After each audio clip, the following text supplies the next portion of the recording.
Ganda ng view ng ano, Mount Makiling.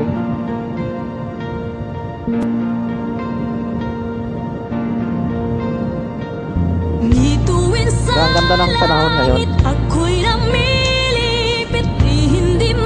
Mag-aalas 5 ng hapon. Tapos nakatago yung araw, binalot ng ulap. Ganda ng Mount Makiling, oh. Kitang-kita yung taas. Dito maraming nagja-jogging dito, umaga at hapon.